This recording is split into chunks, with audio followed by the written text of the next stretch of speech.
الصبح بدا من طلعته.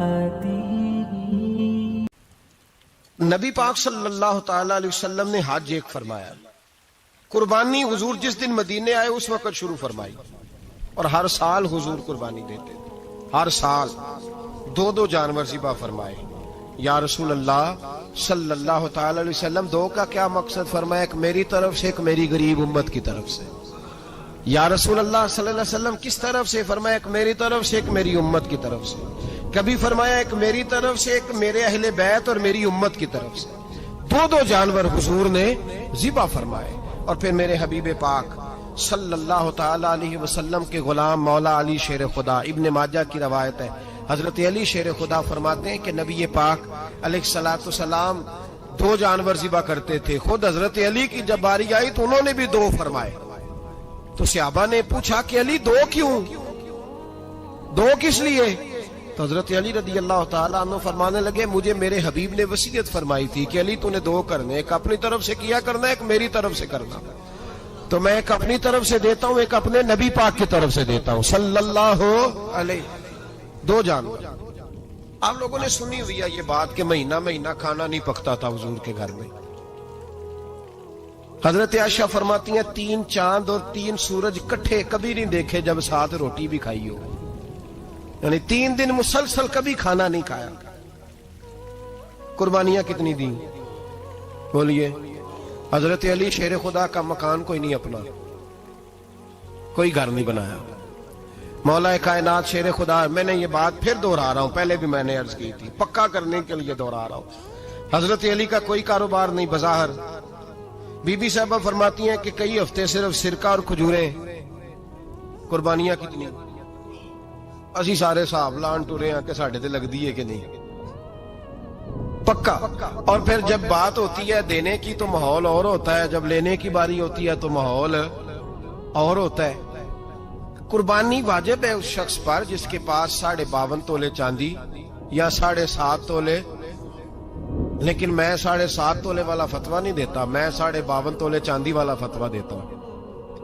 اس لیے کہ 52.5 تولے چاندی تو شاید تولہ یا 1.5 تولہ سونے کے برابر ہی ہو جائے. ٹھیک ہے نا جی؟ تو 7.5 تولے سونا 50-60 ہزار روپیہ جس آدمی کے اکاؤنٹ میں موجود ہے وہ قربانی کرے.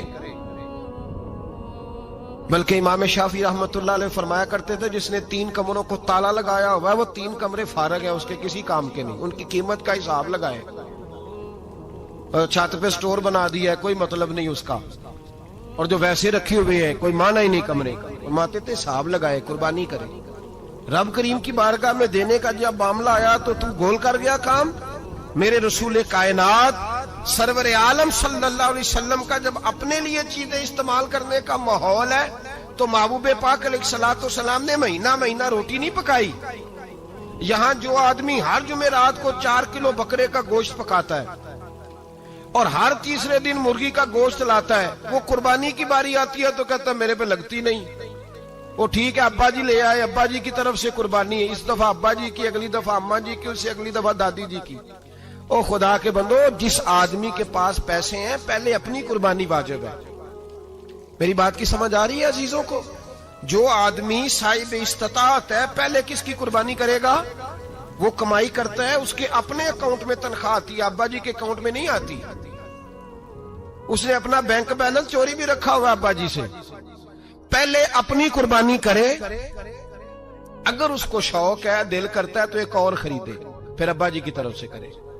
اگر اللہ نے توفیق دیا تو ایک اور خریدے، اماں جی کی طرف سے کرے.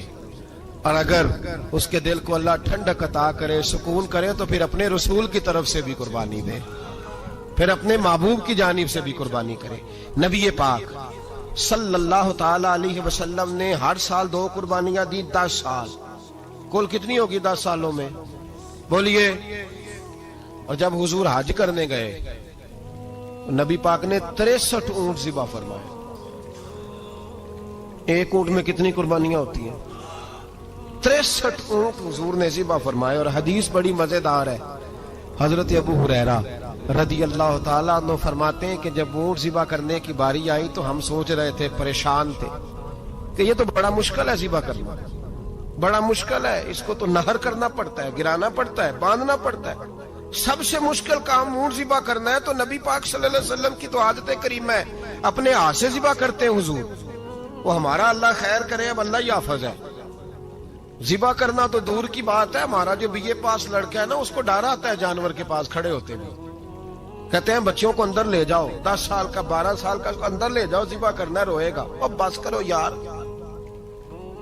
یہ کس قوم سے تمہارا تعلق پڑ گیا ہے؟ ہمارے تو 12 اور 14 سال کے معوذ اور معاذ ابو جہل کی گردن کاٹ کے رکھ دیا کرتے تھے، اور تو بچہ بکرا ذبح کرنے سے ڈرا رہا ہے۔ اس کو کھڑا کر لا کے، قربانی تو جہاد کی ٹریننگ ہے، وہ کھڑا کر، اس کو کہا بیٹا یہاں کھڑا ہو، اللہ کے رستے میں بکرے کی گردن کاٹنی ہے۔ اگر کوئی شخص خدا رسول کے دین کی مخالفت کرے، کفر کا جھنڈا اٹھائے، تو اس کی گردن بھی کاٹنی ہے۔ یہ ٹریننگ ہے بچوں کے لیے۔ یہاں عجیب ماحول ہے، ڈر لگ رہا ہے، پیچھے ہٹ جاؤ۔ اور جس صاحب کی قربانی ہے وہ بھی کوئی 1.5 کلومیٹر کے فاصلے پہ کھڑے ہیں، دور کھڑے ہو کے دیکھ رہے ہیں۔ نفیس ہی بڑے ہیں جناب، لطیف ہی بڑے ہیں، کپڑوں کو کوئی قطرہ خون کا لگ گیا تو بڑی مصیبت بن جائے گی۔ اور امیر آدمی، اس کا تو گھر کسائی نے خود فون کیا ہے کہ صاحب سب سے پہلے میں آپ کے گھر آؤں گا، اس کو پتہ ہے کہ منہ مانگی قیمت ملے گی۔ مہربانی فرمائیں، قربانی میرے رسول پاک صلی اللہ علیہ وسلم سے زیادہ نفاست والی طبیعت کسی کی نہیں۔ صحابہ کہتے ہیں اتنا حسین محبوب کا انداز تھا کہ کبھی کپڑوں پہ مکھی بھی نہیں بیٹھی تھی، اور حضور سے ہم سلام لیتے تھے، دست مبارک چومتے تھے تو ہمارے ہاتھوں سے کستوری کی خوشبو آنے لگتی تھی۔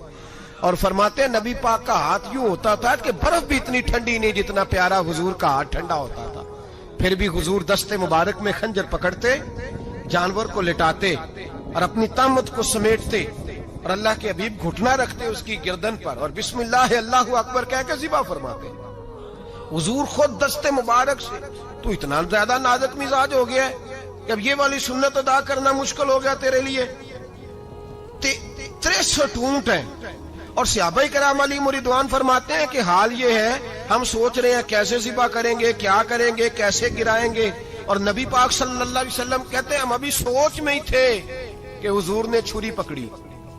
خنجر جب حضور نے اٹھایا تو فرماتے ہیں اونٹ دوڑتا ہوا آیا اور نبی پاک کے سامنے آ کے لیٹ گیا۔ فرماتے ہیں اللہ کے رسول نے بسم اللہ اللہ اکبر کہہ کے ذبح کیا، اس نے ٹانگ بھی کوئی نہیں ہلائی، پیر بھی کوئی نہیں ہلایا۔ وہ کسی شاعر نے بڑی عجیب بات کہی تھی، اس نے کہا پھنسی جو دام میں بلبل تو لگی یوں کہنے، کرے گا قتل کیا تو نے جب اسیر مجھے، کباب شمع کے شعلے پہ کیجیو سیاد، شکل گل نظر آئے دم اخیر مجھے۔ وہ کہتے ہیں بلبل کو شکاری، سیاد شکاری نے پکڑ لیا بلبل کو، تو سیاد سے بلبل کہنے لگی تو نے پکڑا ہے تو قتل تو کرے گا ہی نا، کھائے گا تو صحیح، ایک میری منت ہے۔ شکاری کہنے لگا وہ کیا؟ تو بلبل کہنے لگی جب تو مجھے ذبح کرے نا اور پکائے تو مجھے پھول سے بڑی محبت ہے، اس طرح کرنا، کوئلے اتنے زیادہ دہکانا، اس قدر زیادہ آگ جلانا کہ ان کی شکل گلاب کے پھول کی طرح سرخ ہو جائے، تو جب تو مجھے ان پر جلائے گا تو مجھے تکلیف نہیں ہوگی، اس لیے کہ محبوب کا چہرہ جو سامنے آ جائے گا مجھے تکلیف نہیں ہوگی۔ پھنسی جو دام میں بلبل تو لگی یوں کہنے، کرے گا قتل کیا تو نے جب اسیر مجھے، کباب شمع کے شعلے پہ کیجیو سیاد، او شکل گل نظر آئے دم اخیر مجھے۔ اعلیٰ حضرت بریلوی علیہ رحمہ فرمایا کرتے تھے، فرماتے تھے بڑی تکلیف ہوگی جب جان نکلے گی۔ روایتوں میں آتا ہے جس طرح باریک دوپٹہ جھاڑیوں پہ ڈالا جائے، کھینچا جائے تو پھٹ جاتا ہے، یوں تکلیف ہوگی۔ پر فرمانے لگے رسول اللہ کے غلام کو کوئی تکلیف نہیں ہوگی۔ حضور کیوں؟ فرمایا اس لیے کہ جب جان نکلنے لگے گی تو سامنے جلوہ ودوحاد آ جائے گا، حضور کے جلوے ہوتے رہیں گے تو پتہ ہی نہیں چلے گا جان کیسے نکل گئی۔ پھنسی جو دام میں بلبل، تو صحابہ فرماتے ہیں کہ اونٹ دوڑتا ہوا آیا، حضور کے سامنے آ کے لیٹا، نبی پاک نے ذبح فرمایا، اور فرماتے حد ہو گئی۔ حضور نے توجہ فرمائی تو دوسرا دوڑتا ہوا آ گیا، تیسرا آ گیا۔ حضرت ابو ہریرہ فرمایا کرتے اونٹ ایک دوسرے کو دھکے دیتے تھے، پیچھے ہٹ جا، پہلے میں نے جانا ہے، پہلے میں نے جانا ہے۔ 63 اونٹ وادی منا میں حج کے موقع پر میرے رسول پاک نے دست مبارک سے ذبح فرمائے۔ ہر قربانی حضور نے اپنے ہاتھوں سے فرمائی. قربانی واجبات دین میں سے، ضروریات دین میں سے ہے، اور کوئی اتنا لمبا چوڑا مسئلہ نہیں. بہت ساری چیزوں کو خود بخود مشکل کر لیتے ہیں. ٹی وی پہ خبر آتی ہے فیصل آباد کے 2 بیل ہیں، بھولو اور ڈھولو، پتہ نہیں کتنے من ان کا وزن ہے. ان سے پوچھا جا رہا ہے کہ بھولو ڈھولو کھاتے کیا ہے؟ تو کہتے ہیں بادام کھاتے ہیں، مکھن کھاتے ہیں. یہ جناب پتہ نہیں ان کو دودھ کتنے کلو روز پیتے ہیں، اور بھولو ڈھولو بیچارے سے خود نہیں چلا جا رہا. لگ ایسے رہ جیسے وہ خود کہہ رہے ہیں مہربانی کرو ہمیں ذبح کر لو. اب تو اٹھا بیٹھا بھی نہیں جا رہا. او خدا کے بندو، دین کی اصل حقیقت کو سمجھو. یہ تو حضور نے فرمایا خوبصورت جانور لاؤ، یہ کس حدیث میں آیا ہے کہ اسے بادام کھلاؤ؟ آج لوگ انسانوں کو روٹی نہیں مل رہی اور جانوروں کو بادام کھلا رہے ہو. اس کے حصے میں جو اللہ نے شے رکھی ہے نا، وہ چارہ ہے. اس کو چارہ کھلاؤ اور اچھے طریقے سے پیٹ بھر کے کھلاؤ. جانور کو پیٹ بھر کے چارہ کھلایا جائے تو جتنی اس کی طبیعت ہوتی ہے اس حساب سے وہ صحت مند ہو جاتا ہے. باقی یہ تو آپ کسی شخص کو اتنا کھلا دیں کہ اس کا پیٹ اتنا بڑا ہو جائے، پھول جائے، تو وہ بیچارہ تکلیف میں آئے گا کہ نہیں آئے گا؟ یہ کس قسم کا ماحول ہے؟ ایک بکرا بکا ہے لاہور میں، اور سیٹھوں نے شرطیں لگائی ہوئی ہیں، میں 5 لاکھ کا لایا ہوں تو میں 9 لاکھ کا. یہ کیا چکر ہوا؟ مجھے اتنا کھلایا جی، اس کو فلاں چیز. یہ کس نے کہا ہے کھلانے کا؟ بادام کھانا کس حدیث میں آیا؟ کس صحابی نے اپنے بکرے کو بادام کھلائے؟ کس نے مکھن کھلایا؟ کس نے پیڑے کھلائے؟ بس کرو. عجیب تماشا لگ گیا. اور یہاں تو اتنی بری حالت ہو گئی ہے کہ عورتیں ناچنے لگی ہیں قربانی کے جانوروں کے آگے، بیبیاں بیچنے لگی ہیں. اللہ کے غضب کو آواز نہ دو. یہ قربانی ہے کہ ہر چیز کا، مذہب کی ہر شے کا مذاق بنا دیا ہے. جس دین نے عورت کی اپنی قربانی بھی ہو تو اس کو ذبح کرنے کی اجازت نہیں دی، مرد ذبح کرے گا. جو دین کہتا ہے کہ عورت ذبح نہیں کرے گی، وہ عورت بیچ سکتی ہے اللہ کے جانور؟ یہاں جس کا میں نے رمضان میں بھی کہا تھا، پھر بات دہراتا ہوں، سارا سال ناچتے گاتے ہیں، اور عید کا موقع آتا ہے تو 2-4 مولوی بٹھا کے وہ دین سکھانا شروع کر دیتے ہیں. کوئی پتہ ہی نہیں، کوئی خبر ہی نہیں. جس بوتل میں کل تک شراب بک رہی تھی اسی میں دودھ پلاؤ گے؟ جس برتن میں کل تک پیشاب تھا اس میں آج لوگوں کو شہد پلاؤ گے؟ بس کرو، یہ مذاق نہیں، یہ رسول اللہ کا دین ہے.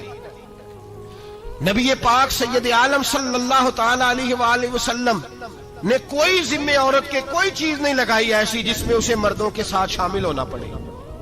اور عورت سمجھ ہی نہیں رہی کہ یہ اس کی تذلیل ہے، عزت نہیں. صابن بک رہا ہے تو ساتھ بی بی کھڑی ہے، شیمپو بک رہا ہے تو عورت اس کی جو ہے وہ ایڈ دے رہی ہے. یہ عزت ہے عورت کی؟ رسوا کر دیا تم نے ہر شے میں عورت. اب قربانی کا جانور بھی بی بی بیچے گی؟ غیرت کہاں گئی اس قوم کی؟ میرے رسول پاک سرور دو عالم صلی اللہ تعالی علیہ وسلم کو کسی نے آ کے کہا فلاں قبیلے کے لوگوں نے عورت کو سربراہ بنایا ہے، عورت کو آگے لگا لیا ہے. فرمایا تباہ ہو گئے وہ لوگ، انہوں نے عورتوں کو اپنے آگے پیشوا بنا لیا.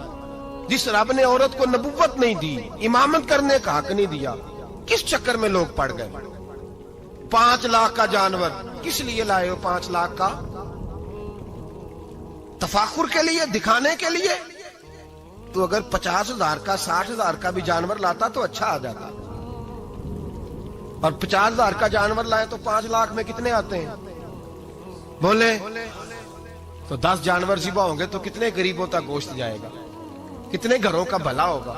ہر چیز کا چکر الٹا کر دیا گیا ہے.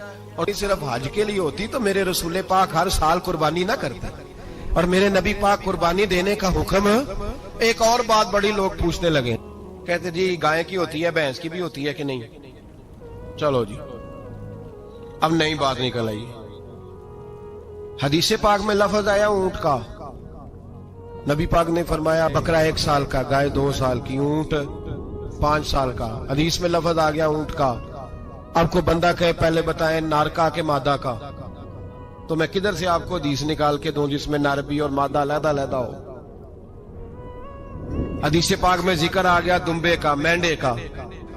اب باقی جو سارے جاگ رہے ہیں نا، اب غور فرمائیں، باقی ایک بکرا ہے، ایک چھترا ہے، ایک دمبا ہے، ایک دیسی بکرا ہے، ایک پہاڑی بکرا ہے، تو علیحدہ علیحدہ لفظ کہاں سے نکال کے دیے جائیں؟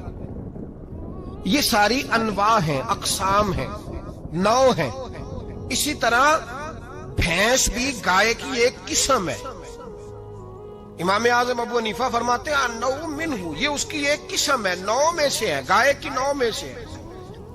آپ عام لفظ بولتے ہیں تو کہتے ہیں بکرا چترا گائے بھینس، عام لفظ ہے نا. تو جب گائے کہہ دیا تو اب کو بندہ کہے گائے آیا تو پہلے بتائیں گائے تو ہے تو اس میں بیل شامل ہے کہ نہیں. تو گائے کی جتنی قسمیں ہیں نا ہمارے محدثین بھینس کو گائے میں شامل کرتے ہیں. بھینس گائے کی ایک قسم ہے. تو نبی پاک صلی اللہ علیہ وسلم نے جب گائے کا لفظ استعمال کیا تو بھینس اس کے اندر آ گئی. تو اگر گائے کی قربانی جائز ہے تو بھینس کی قربانی بھی جائز ہے. اگر بیل کی قربانی جائز ہے تو کٹے کی قربانی بھی 100% جائز ہے. اس کے اندر 7 حصے ڈالے جائیں گے، اسے قربان کیا جائے گا، یہ جائز ہے. اگر آپ صریح لفظ نکال کے دکھانے کو کہیں گے تو پھر تو بڑی چیزوں میں لوگ الجھ جائیں گے. پھر کیسے نکالا جائے گا خسی کی جائز ہے کہ نہیں، جو خسی نہیں اس کی جائز ہے کہ نہیں، فلاں کی. تو ان تفصیلات، ہاں بہت ساری چیزوں کی تفصیلات حدیث میں ہیں لیکن ساری چیزوں کی موجود نہیں. اس لیے میرے عزیز یاد رکھیں بھینس کی قربانی بھی ہوگی، گائے کی بھی ہوگی، بیل کی بھی ہوگی، کٹے کی بھی ہوگی. جن کی نہیں ان کی نہیں. ہم نے کبھی کہا ہرن کی قربانی بھی ہوگی یا مرغی کی قربانی بھی ہوگی. تو حدیث مبارکہ کے اندر جو چیزیں موجود ہیں ان کی جتنی اقسام ہیں ان سب کی قربانی کرنا ہاں جائز ہے. اور میرے نبی پاک صلی اللہ علیہ وسلم نے فرمایا جانور خوبصورت ہو، لنگڑا نہ ہو، کانا نہ ہو، زخمی نہ ہو، خوبصورت جانور لاؤ، اس کو لا کے ذبح کرو. لوگ کہتے ہیں چلو اتنے پیسے اللہ کے راستے میں دے دیں تو یہ کافی نہیں کافی. مسلم شریف میں، بخاری شریف میں میرے نبی پاک سید عالم صلی اللہ تعالی علیہ وسلم نے فرمایا 10 ذی الحج کو اللہ کی نظر میں ابن آدم کا سب سے پسندیدہ عمل. لیکن نا 10 ذی الحج کو، کل 10 ذی الحج ہے تو بڑے کام ہوں گے. فجر کی نماز بھی ہوگی، تکبیرات تشریق بھی پڑھی جائیں گی. آج فجر سے شروع ہو گئی نا، 9 کی فجر سے لے کر 13 کی عصر تک تکبیرات تشریق پڑھی جائیں گی. اللہ اکبر، اللہ اکبر، لا الہ الا اللہ واللہ اکبر، اللہ اکبر وللہ الحمد، اللہ اکبر، اللہ اکبر، لا الہ الا اللہ واللہ اکبر، اللہ اکبر وللہ الحمد، اللہ اکبر، اللہ اکبر، لا الہ الا اللہ واللہ اکبر، اللہ اکبر وللہ الحمد. کوشش کریں جب بھی پڑھیں 3 بار پڑھیں. تکبیرات تشریق بھی پڑھی جائیں گی. فجر کی نماز بھی کل ہوگی، عید کی نماز بھی ہوگی، لوگ اور بھی کوئی ذکر اذکار کریں گے. لیکن میرے نبی پاک صلی اللہ علیہ وسلم نے فرمایا 10 ذی الحج کو اللہ کو اپنے بندے کا جو کام سب سے زیادہ پسند ہے وہ یہ ہے کہ وہ اللہ کے راستے میں جانور کا خون بہائے. حالانکہ نمازیں بھی ہیں، اذکار بھی ہیں، تکبیرات بھی ہیں، سارا کچھ ہے، پر اللہ کو سب سے زیادہ کیا پسند ہے؟ جانور کو قربان کرنا. یہ اللہ کو بڑے خوبصورت لفظ نبی پاک علیہ السلام نے فرمایا قربانی کا جانور قیامت کے دن اپنے سینگوں اور کھروں سمیت آئے گا، اور جس نے قربانی کی ہوگی اس کی بخشش کروا کے اسے جنت میں لے کر جائے گا.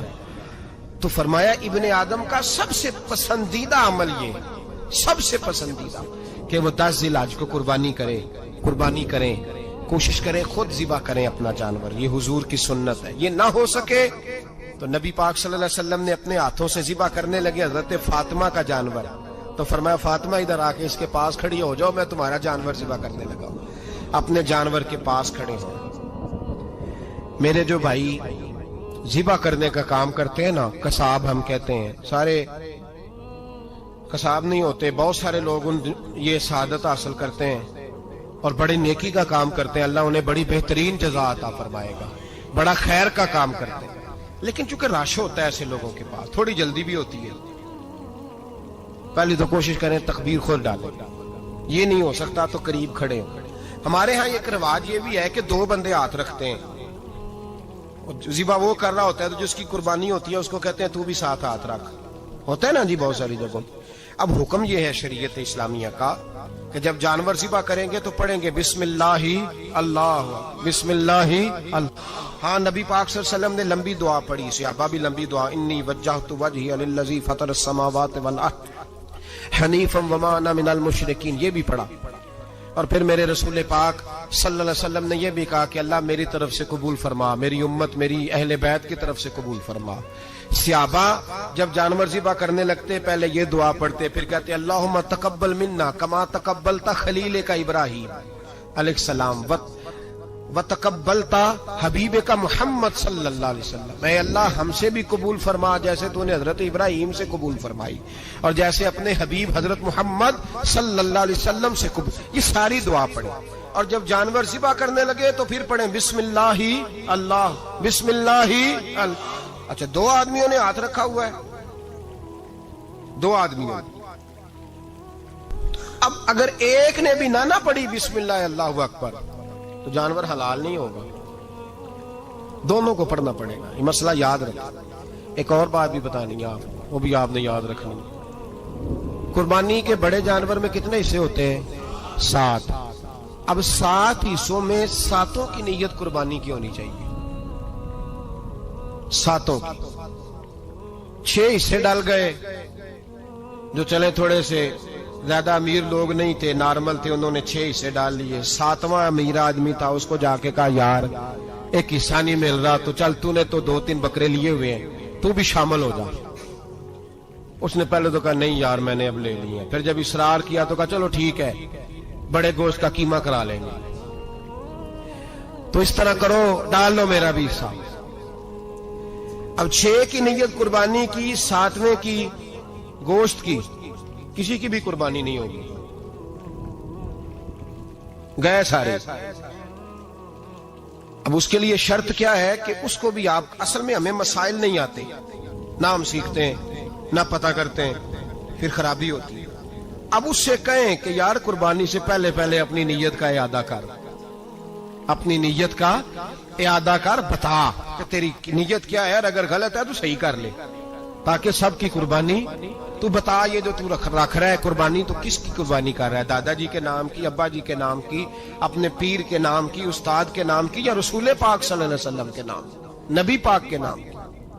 اس سے پوچھیں، اور جو وہ نیت بتائے اس نیت کی دعا ہوگی، اس کی طرف سے کہا جائے گا اے اللہ اس کی طرف سے اسے قبول۔ میری بات کی سمجھ آ رہی ہے میرے عزیزوں کو؟ اور اس ارادے کے ساتھ قربانی، اگر ایک کی بھی نیت خراب ہو گئی تو مسئلہ بگڑ گیا۔ اس لیے ان مسائل کو، اور نبی پاک کے نام کی جو قربانی ہوگی سبحان اللہ۔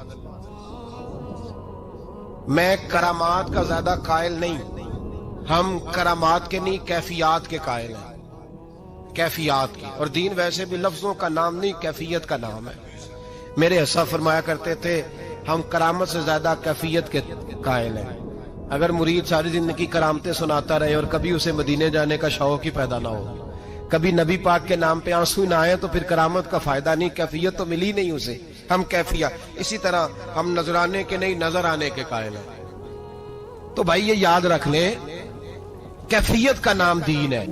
نبی کریم علیہ الصلوۃ والسلام بائی دا وے ایک قضائے حاجت کے لیے ایک باغ میں تشریف لے گئے۔ حضور باغ کے اندر داخل ہوئے ہی تھے، اونٹ بندھا ہوا تھا، تو حضرت ابو درداء رضی اللہ تعالیٰ عنہ کہتے ہیں وہ اونٹ نے حضور کی طرف دیکھا تو اس نے رونا شروع کر دی۔ اصل میں دکھ پوچھنے والا کو ملے تو پھر ہی رونے کا مزہ آتا ہے، ہر جگہ تو دکھ سنایا بھی نہیں جا سکتا۔ ایسا ملے نا جو دکھ پوچھنے والا ہو، تسلی تشفی دینے والا ہو، جس کے کندھے پہ سر رکھ کے بندہ دیر تک روئے۔ اونٹ رونے لگا تو حضرت ابو درداء رضی اللہ تعالیٰ عنہ فرماتے ہیں نبی کریم علیہ السلام اس کی طرف بڑھے، حضور نے اس کی پشت پر ہاتھ رکھا تو وہ اور زیادہ رونے لگا۔ پھر میرے محبوب نے اپنے کان مبارک اس کے منہ کے قریب کیے تو اس نے کوئی بات کی۔ محبوب نے فرمایا بلاؤ نا اس کے مالک کو کہاں ہے۔ وہ جب آیا تو حضور صلی اللہ علیہ وسلم نے فرمایا کہ تم اسے اس کی ضرورت سے زیادہ اس پر وزن رکھتے ہو، اسے اذیت دیتے ہو، تکلیف پہنچاتے ہو۔ پھر حضور علیہ السلام نے فرمایا اسے کھانا اور پانی وقت پر نہیں دیتے، دھوپ چھاؤں کا خیال نہیں رکھتے۔ اور آخری لفظ حدیث کے محبوب فرمانے لگے تم اس کے بارے میں اپنے رب سے نہیں ڈرتے، اس کے حقوق کے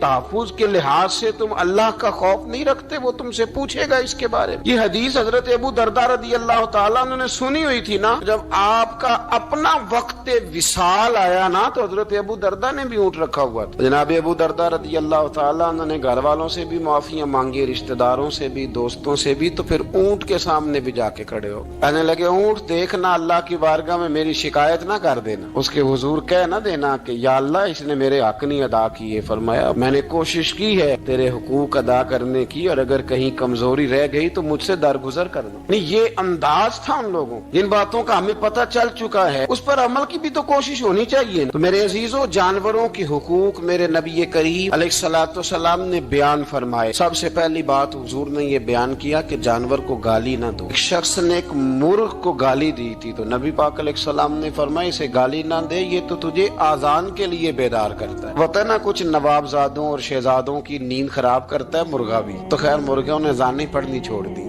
تکلیف کی بات ہے، خوشی کی بات نہیں، درد کی بات، یہ اذیت کی بات۔ یعنی وہ وطن بھی کو وطن ہے جس میں اذان کی آواز ہی نہ آئے، وہ دیش بھی کو دیش ہے۔ ہم جا کے اب بسنے لگے ہیں ٹاؤنوں کے اندر، سوسائٹیوں کے اندر، جہاں اذان کی آواز ہی نہیں آتی۔ کچھ جگہ ہے جہاں اذان کی آواز ہی نہ آئے۔ ہمارے ہاں جو غریب لوگ ہوتے ہیں نا، وہ گدا ریڑھی پہ دفعہ سبزی بیچتے ہیں۔ یہ ہمارے آج کل کنو بہت زیادہ ہے مارکیٹ میں، تو میں دیکھتا ہوں کہ سڑک کے اوپر گدے کو بھی کھڑا کیا ہوا، اس لیے کہ اب وہ اسی کے اوپر سارا دن رکھیں گے اس کو، اور شام تک جب تک بکے گا نہیں اس بیچارے کی خلاصی نہیں ہوگی۔ نبی پاک صلی اللہ علیہ وسلم نے فرمایا کہ جانور کو سواری بناؤ، کرسی نہ بناؤ۔ دو صحابہ بیٹھے تھے گھوڑے کے اوپر، ایک ادھر بیٹھا تھا ایک ادھر بیٹھا تھا، دونوں آپس میں باتیں کر رہے تھے۔ جس طرح ہمارے زمانے میں جو نئی کار خریدتا ہے نا، تو اس کا بھی کوئی واقف مل جائے تو وہ روڈ کے اوپر کھڑے ہو کے بات کرتا ہے، چونکہ روڈ تو اس نے الاٹ کرایا نا اپنے نا۔ تو میرے جیسا آدمی کئی دفعہ پیچھے ہو بھی نا، تو ایک دن بچہ مجھے کہنے لگا کہ زور سے ذرا ہارن دی، تو میں نے کہا یار اس کے پاس نئی دولت آئی ہے تو مطلب اس کو ہارن نہ دے، پتہ نہیں کہاں سے بولے گا، تو اس کا تو کچھ نہیں بگڑے گا، تو ہمارے لیے مسئلہ بنے گا۔ یہ ارجنی اب یہ کھڑا ہے تو کھڑا، یہ اس کو لوگ چودراہٹ سمجھتے ہیں، یہ چودراہٹ نہیں ہوتی، اس سے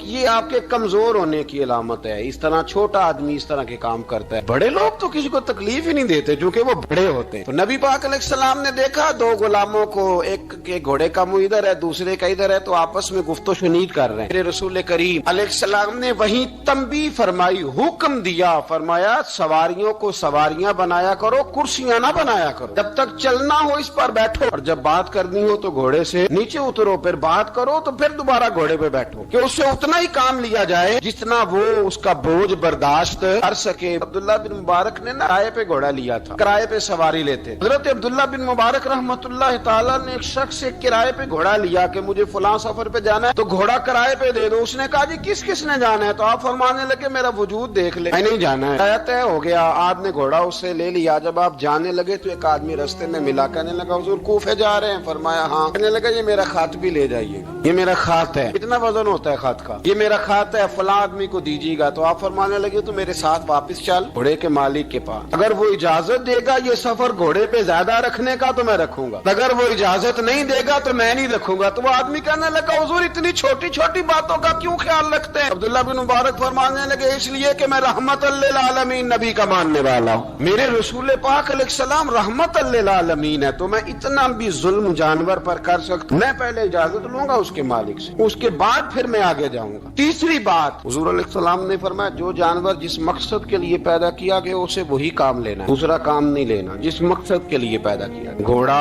گدھا اور خچر کھانا اسلام میں ذبح کر کے کھانا اس لیے جائز نہیں رکھا گیا کہ یہ سواری کے جانور ہیں، تو جو سواری کے جانور ہوں گے انہیں ذبح کر کے کھایا نہیں جائے گا، اسے سواری کا کام لیا جائے گا، اور جو جانور گوشت والے ہوں گے ان سے گوشت کا کام لیا جائے گا، جو دودھ والے ہوں گے اس سے دودھ کا کام لیا جائے گا۔ بخاری مسلم میں موجود ہے، نبی پاک علیہ السلام فرماتے ہیں ایک شخص نے بیل پر سواری کر لی، اس نے سواری کر لی اور جب وہ تھوڑا سا آگے گیا نا تو بیل اپنا منہ پیچھے کر کے کہنے لگا میں سواری کے لیے نہیں پیدا کیا گیا۔ اللہ نے اسے زبان عطا فرمائی اور بیل بول پڑا، کہنے لگا مجھے حال کے اندر جوت لے، یہ کام مجھ سے لے لے، لیکن تو میرے اوپر سواری نہیں کر سکتا، سواری کے لیے اللہ نے گھوڑے پیدا کیے، اونٹ، گدھے اور خچر پیدا کیے ہیں، جو جانور جس مقصد کے لیے ہوگا اس سے وہی کام لیا جائے گا۔ ایک بات اور کرنے لگا ہوں ذرا سخت ہے، جانوروں کو لڑانا حرام ہے۔ حضرت عبداللہ ابن مسعود رضی اللہ تعالیٰ عنہ روایت بیان کرتے ہیں، فرمایا لعنتی ہے وہ شخص جانوروں کو آپس میں لڑاتا ہے، وہ لعنتی ہے جو جانوروں کو آپس میں اور آپ اس ملک میں رہتے ہیں جہاں کروڑوں روپے کی شرطیں لگتی ہیں جانوروں کی لڑائی،